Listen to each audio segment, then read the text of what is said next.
The story follows twin brothers Jade and Ma, born into a family of crooks and outlaws. Jade embraces the life of crime, proudly stealing whatever he can, while Ma dreams of breaking free and living a normal life far away from it all. Despite their differences, the brothers still move as one team, snatching anything they can to survive. In the opening scene, the twins hunch over a safe they've just swiped. With a crude homemade explosive, one of their many perfected tricks, they blast it open and scoop up stacks of cash. Bursting with adrenaline, they rush inside to flash the money before their family, earning cheers and proud nods from the household of thieves. But the excitement doesn't last.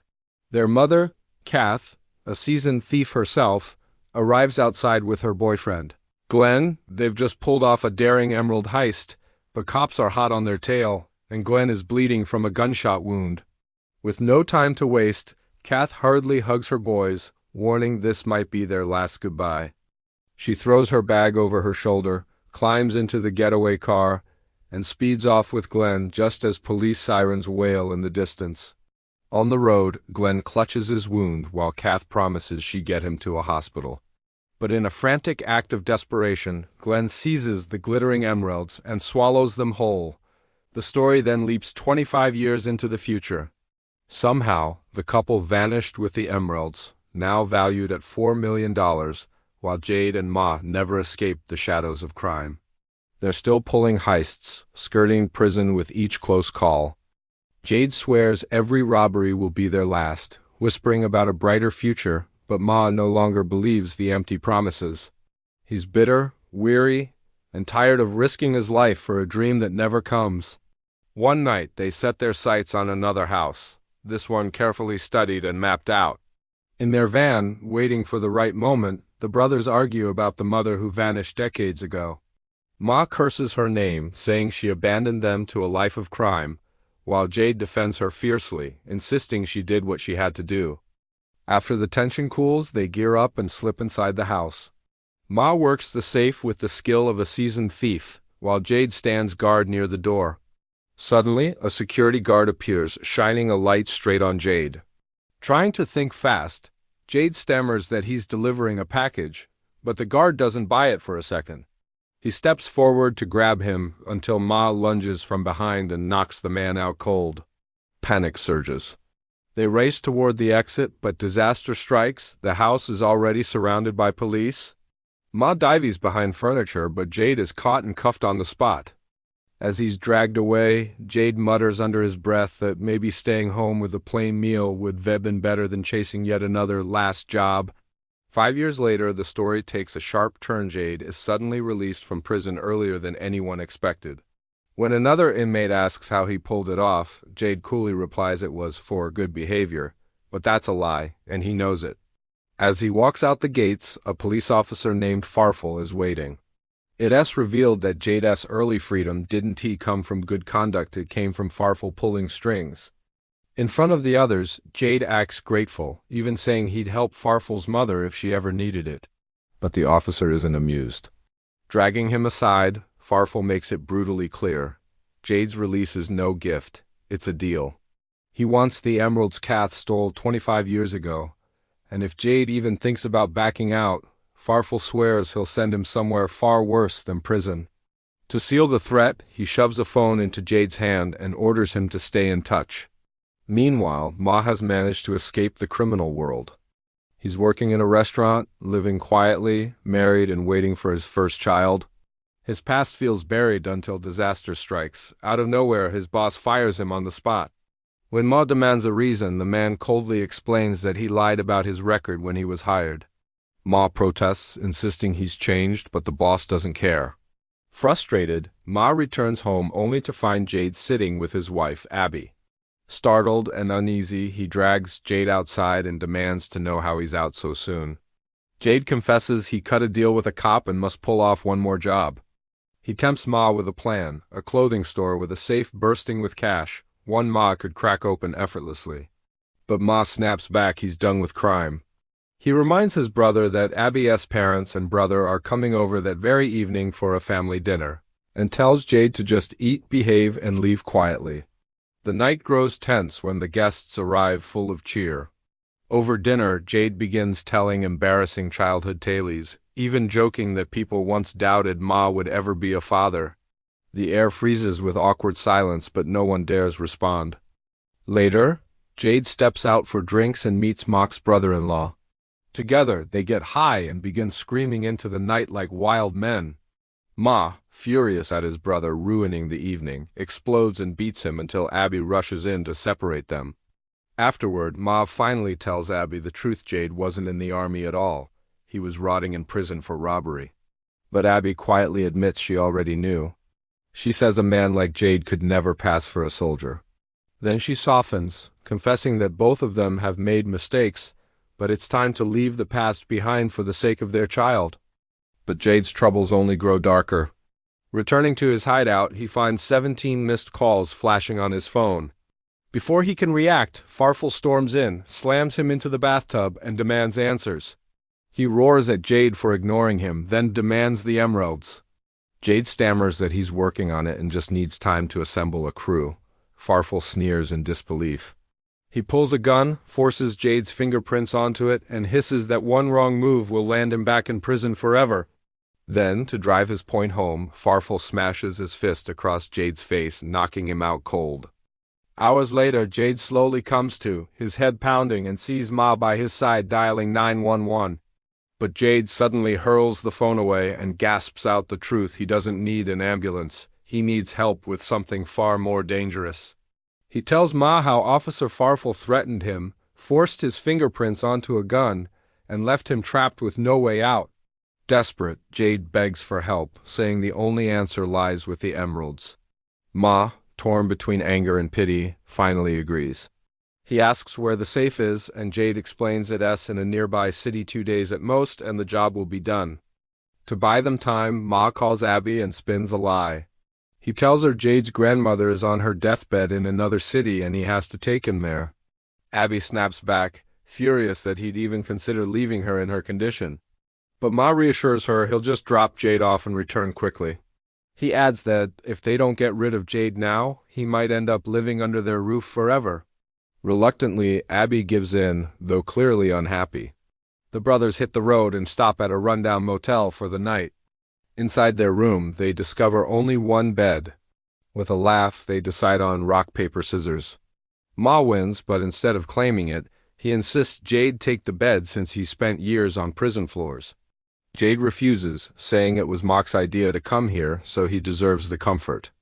In the end, neither gives in. Ma curls up on the sofa, and Jade stretches out on the hard floor. Meanwhile, Farfel storms into Jade's empty room and finds nothing but a stuffed dummy lying under the covers. Enraged, he traces Jade's phone only to find it smashed and tossed in a toilet. His fury boils over as he realizes the brothers have slipped away. On the road again, Jade insists they make one stop before the heist he needs to visit someone. Ma protests, urging focus, but Jade won't back down. He explains that while locked up, one person supported him online through letters and messages, and now he just wants to meet her once her house is on their way. Ma, irritated and suspicious, finally gives in. They arrive at the house of Jade's girlfriend, Bethesda. Shock floods her face when she sees him. Tears brim as she scolds him for not telling her about his release, but softens when she hears about his struggles. Taking his hand, she pulls him into the bedroom, blasting loud rock music as the door shuts. Left alone, Ma wanders the living room, flipping on cartoons until the unthinkable happens. An orangutan strolls in, slams the door shut, and lights a cigarette. Startled, Ma freezes as the ape coolly introduces itself as Samuel. Ma nervously replies with his own name, but then the ape leans too close, acting strangely. Uncomfortable and disturbed, Ma jerks away and bolts out of the house, shaken. While Bethesda steps into the bathroom, Jade seizes his chance. He rifles through her purse, steals her work ID, and slips out the window. He hops in the car with Ma, brushing off his brother's terrified rant about Samuel with a laugh. Hours later, at another motel, Ma snoops through Jade's belongings while he showers. His blood runs cold when he finds a hidden stack of letters. They're from their mother, Kath, the same woman who abandoned them decades ago. One letter stops him in his tracks. In it, she writes, Our plan is in motion. Just don't tell Ma anything about it. Raging with fury, Ma corners Jade and demands to know why their mother only wrote to him. Jade fires back coldly, saying it's because Ma has anger problems and lets his emotions spiral out of control. The words cut deep, and Ma explodes even more, accusing his brother of lying through his teeth. He claims there is no locker, no cop, no deal, that Jade made it all up from the very beginning. Disgusted, Ma grabs his clothes, vowing to walk away for good. But just as he storms into the corridor, an impossible sight stops him dead. Kath, their mother, suddenly steps out of a room. Shocked to his core, Ma stumbles backward and tumbles from the railing in disbelief. Later, the three sit in a dimly lit bar, tension thick in the air. Ma glares across the table and demands answers. Why didn't she return for 25 years? Did she ever think about what her sons went through? Kath lowers her head and admits the truth. Her greed and terror of the police drove her into hiding. The scene flashes back to the night Glenn swallowed the emeralds. Though they escaped the cops, Glenn's wounds proved fatal. With sirens still closing in, Kath buried his body in secret and vanished overseas. Now, back in the present, she confesses she's dying. Time has run out, and she returned only to make peace before it's too late. Ma scoffs, refusing to believe a word of it until Jade speaks up. He says their mother has brain cancer and no more than a year left. The revelation stuns Ma, but he still shakes his head. He doesn't want diamonds, emeralds, or blood money. He wants out, but Jade presses hard, his words sharp as a blade. He tells Ma they aren't stealing, they're only reclaiming what's already theirs. Then he twists the knife deeper, asking if a waiter's salary is really enough to raise a child in this world. The cruel question rattles Ma to his core. Against his better judgment, he finally sighs and agrees. Just this one last job. The next morning, the unlikely trio drives to the site where Kath once buried Glenn. At the same time, Officer Farfel barges into Bethesda's house and demands answers about Jade. Terrified but defiant, she says she doesn't know anything, and even if she did, she wouldn't talk. But Farfel snaps and grabs her, snarling for the truth. Under pressure, she breaks and admits Jade came with his brother, stole her ID card, and disappeared without a word. Before Farfel can press further, the orangutan Samuel suddenly storms in, drags him inside, and savagely beats him down. Meanwhile, Ma uses Bethesda's stolen ID to slip into the construction site where she works. There, he hijacks a massive JCB machine, and the three head to the burial spot. The ground shakes as Ma digs deep, unearthing the skeletal remains along with the glittering emeralds. But just as victory is in their grasp, disaster strikes. The furious landowner and a group of men arrive, yelling that the ground belongs to their private golf course. Chaos erupts as golf balls whiz through the air like bullets. One man grabs Jade, but Ma tackles him aside and drags his brother free. The three fugitives sprint into the forest with the emeralds clutched tight. Once hidden in the trees, they pause just long enough to bury Glenn's remains properly, laying the ghost of their mother's lost lover to rest before pressing forward. With the emeralds finally in their hands, Jade feels triumphant, as if destiny itself has aligned.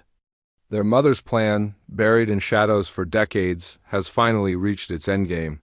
He reflects on his prison years, on Ma losing his job, and how despite everything they've managed to make it work, but his words strike a nerve.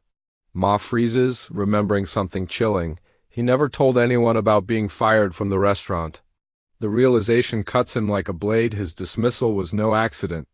His own brother and mother orchestrated everything, manipulating him into joining this cursed mission. Fury erupts inside him. Ma snarls at Jade, spitting accusations, calling him a liar, a manipulator, a thief not just of money but of his peace. Jade admits he twisted the truth, but fires back that Ma isn't innocent either. The fight escalates fast, words turning venomous until Ma snaps. In blind rage, he swings a shovel and smashes Jade, sending him crashing down into the very grave they had just dug. Shaking, Ma stumbles away and collapses near the riverbank, clutching his head, trying to steady his breath. Soon, Kath finds him there, alone and trembling. He glares at her with raw pain, asking if she came back for them, or only for the emeralds. She admits her sins, saying she failed them as a mother. If she couldn't give love, Then maybe she could at least leave them with money before death claims her.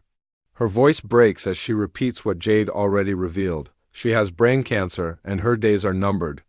But before any peace can settle, Farfel storms onto the scene. He seizes Jade, snarling for the emeralds, and threatens to drag him straight back to prison.